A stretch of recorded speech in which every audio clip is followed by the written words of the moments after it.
Hi,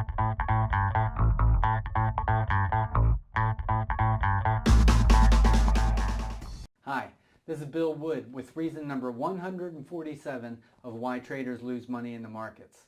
Today's segment is on chasing. Now let's take a look at what the competition is doing, and hopefully that in itself will motivate you not to chase anymore. So what I have up here is an open, high, low, close bar. This could be a monthly bar, it could be a minute bar. It doesn't matter, because what I'm going to show you happens on all time frames. So you may see it something like this. You may call this consolidation. You may call this balance. You may call that chop. What is happening here? There are buyers supporting the market here, and there are sellers resisting the market up here. And of course, the buyers, they want the market to go higher. If it falls down below this area, they know that they're wrong and they have to get out of their positions. If you are holding long positions, the only way to get out is to sell. And of course, the sellers up here, if the market heads higher, they know they're wrong. They have to buy to get out of their positions. So we're just going to say in this example that the market broke out to the downside. So everyone who is in here everyone who bought in here, the initiative buyers over here and the retail buyers up here, everyone in here now knows that they're wrong. So they have to sell their positions. And the longer this consolidation goes, the more energy it builds up into it, the more inventory builds up in here. And so once it breaks out, you have the buyers who bought in here, they're selling. You have the sellers who sold in here, they may be adding to their positions. You have momentum traders adding to this initiative move. So the market may come down here and have a leg or two down. And eventually it'll come down to a price where there's someone who believes that the market is too cheap. We're going to call this person our competition. We're going to see this person as just one person, so you can visualize who your competition is. So what does the competition do? They start buying up the contracts and they start lifting the price, right? And in order to stop this market and to lift this price all the way up here, they have to buy a lot of contracts, right? So who are they going to sell these contracts to? Well, if it gets above this structure, everyone who sold in here and did not cover down in here, they're going to buy because now they know they're wrong. Everyone who has faded this move up here, if it gets above here, they're going to buy because they know they're wrong. And also there are going to be momentum traders once it gets above this consolidation area. They're going to buy. So that is who he's going to sell his inventory to. So let's think about this a second.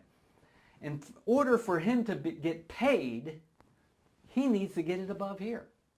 So he starts lifting the market, right? And everybody is watching this area. Everybody knows it's there. And let me just take this minute just to remind you that I am not a financial consultant, okay? This is just an example. This is not trading advice. This is just a conversation starter, okay? So please consult your advisor for your own financial plan. So again, this is simply my thoughts. I would like some feedback. Let's get a conversation started about this. So you have this consolidation area here. Some people call it consolidation. Some people call it a supply zone. That there was someone in here who got the market to go down, and they didn't get all their contracts off, so they're waiting for it to come back up in here to sell more. That's what people consider to be a supply zone. Any way you talk about it, people are going to be watching this area. So our competition, he's raising the market, right? And what are people doing? They're watching this area, so they're putting their sell orders down here. Once the market gets up here, they want to sell and hope that this holds as an area of resistance. So our competition knows this. They know this. And so what do? This happens all the time. And we fall for it all the time. So they're lifting the market, and then they stop short. They stop short. And whether they allow the market to go down or they start selling some of their inventory, right? They allow the market to start heading back down. After all, they did buy all this down here. They do have some inventory to sell. And so you have these sellers up here who are beginning to panic. They're like, oh no, I'm missing out again.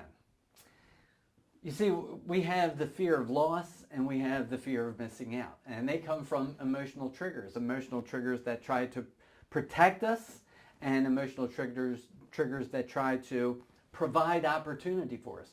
So that's what's happening here. These sellers in here, their emotions are saying, you're missing out on an opportunity, right? So what do? They start chasing price. Oh, we got to stop chasing price. They start chasing price. And our competition, what is he doing while we're selling all of our positions, trying to chase it? He's buying it up. He's buying up our inventory. And he's going to use us to accomplish his goals. It's crazy, and we do this all the time. So he's buying it up, and he starts to lift the market again, right? And what happens when we get above this area where we started selling, this area where it turned around? Well, we're going to know that we're wrong. We're going to start buying. We sold. If you are short inventory, you have to buy to get out of that inventory. So once it gets above here, we are going to start buying along with him, and we're going to help him get it through this area so that he can get paid. We're helping the competition. Let's just make it a rule that we're not going to chase anymore. No more chasing. Let's just make that a rule.